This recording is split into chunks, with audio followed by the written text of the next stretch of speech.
Hi friends, 10 மாத குழந்தைங்களுக்கு இன்றைக்கி சூப்பரான ஒரு பிரேக்ஃபாஸ்ட் ரெசிபி எப்படி பண்ணுறதுன்னு பார்த்துடலாம். இதில் நிறையா ப்ரோட்டீன்ஸ் இருக்குது, தேவையான அளவு விட்டமின்ஸ் மினரல்ஸ் இருக்குது. நிறையா ப்ரோட்டீன் இருக்கனால குழந்தைங்களோட மசில் க்ரோத்துக்கு ரொம்ப நல்லது, க்ரோத் அண்ட் டெவலப்மெண்ட்டுக்கும் நல்லா ஹெல்ப் பண்ணும். தயிரோடு சேர்த்து எடுத்துக்கும் போது செரிமான பிரச்சனை எதுவும் இருக்காது, கான்ஸ்டிபேஷன் டயரியாவிலேருந்து ப்ரிவென்ட் பண்ணும்.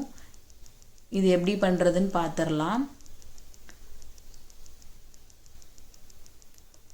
ஒரு கப் அளவுக்கு கடலை மாவு சேர்த்துக்கோங்க, நல்லா சளிச்ச மாவாக சேர்த்துக்கோங்க.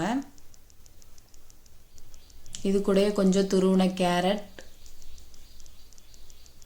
அப்புறம் சின்னதாக கட் பண்ணி வச்ச பாலக்கீரை, சின்னதாக கட் பண்ணி வச்ச வெங்காயம் சேர்த்துக்கோங்க.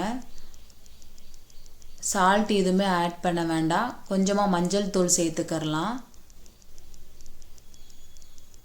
கொஞ்சம் ஜீரகத்தூள் சேர்த்துக்கோங்க, அப்படி இல்லைன்னா ஜீரகத்தை க்ரஷ் பண்ணி சேர்த்துக்கோங்க. மஞ்சள் தூள், ஜீரகத்தூள் இது எல்லாமே குழந்தைங்களுக்காக வீட்டிலே ப்ரிப்பேர் பண்ணி வச்சுக்கோங்க.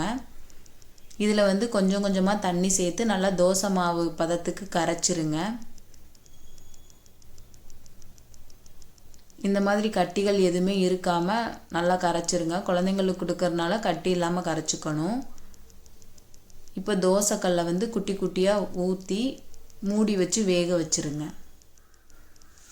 நீங்கள் ஃபஸ்ட் டைம் இது கொடுக்குறீங்க அப்படின்னா கம்மியான அளவிலே கொடுங்க, அதுக்கடுத்து கொஞ்சம் கொஞ்சமாக நம்ம இன்க்ரீஸ் பண்ணிக்கிறலாம்.